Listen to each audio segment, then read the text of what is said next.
Here's the whole point about blackouts. You don't think it could happen to you? You better think again. I remember just thinking I'm pretty close to the surface, I better kick pretty hard, and then I just remember dreaming after I started kicking. Kicking up to the surface, and I think somewhere between 5-10 seconds, and last thing I remember, sort of just seeing a light, just, you know, like a full blank light. What do you remember about that particular dive? I remember diving down, and it was a really big ledge, a nice ledge, with a lot of relief, and I dove down and I just saw a big Jewfish down there. Then I saw more and more, and I was just sitting down there, and they were feeding on little fish, so I was just mesmerized. And I remember being down there and being like, I've been down here pretty long, I better go up. I don't really have to breathe yet, but I better head up. And on the way up, I just remember kicking really hard and then dreaming. I was breathing up and I was about to dive down, and I saw a gun sinking down to the bottom with nobody attached to it. And then I looked over, and then Mike was like face down in the water, limp, just not moving. So then I knew he blacked out. So what did you do then? I swam over to him, I took his mask off his face and kind of like propped him up out of the water just so he'd be able to breathe. And then like I heard him gargling and everything, so it was almost like a Heimlich I did, and water came out. I did that like about 2 times, and then he finally regained consciousness. Mike, what? Dude, it was like he woke up from a dream. Out, bro. It was like if you woke somebody up at 2 o'clock in the morning and they're like, what are you doing? Why are you doing this to me? Just, he didn't have a clue what was going on. What's the first thing you thought when you woke up? I just remember Keegan screaming at my name, and I woke up hearing my name being screamed. And then I remember him yelling at Kyle and Clint to go get the boat. And then I swam, the boat pulled up, I swam back over there and hopped up on the boat, and we weren't really sure what to do. Like, they were thinking about going to another dive spot, and then they called people and they said to get me to the emergency room, so we ran in as fast as we could.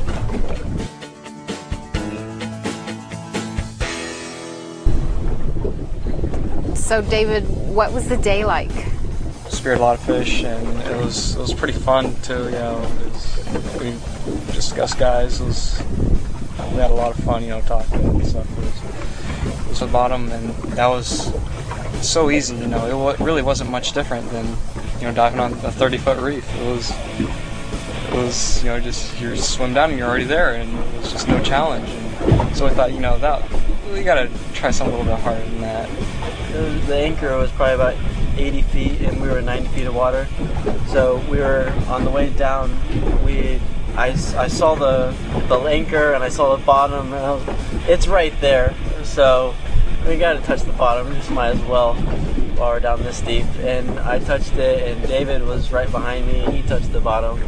And then that's when we gave each other a thumbs up, and we started heading back up to the surface. I remember sort of spinning around while I was swimming up to find the chain.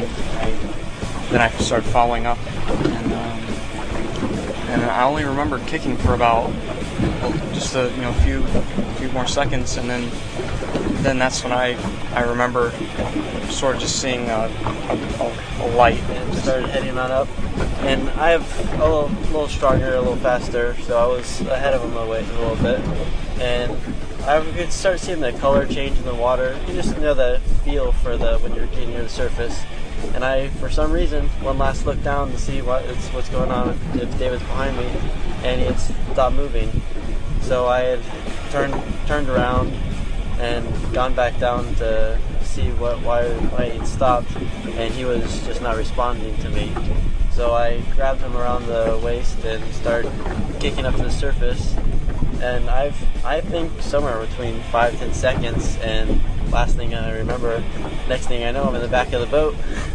So what did you think when you saw him floating on the surface? I thought just the scariest thing in my life. I never thought death could be so close.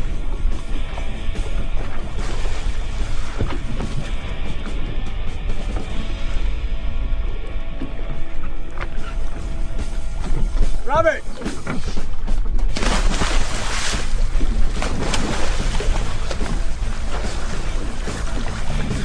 Stick back.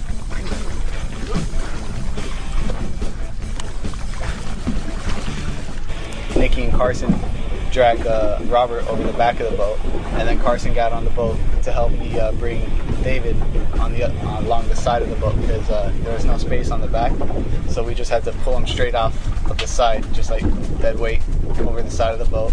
Well, this was the scariest thing I've ever experienced in my life because they were both lifeless.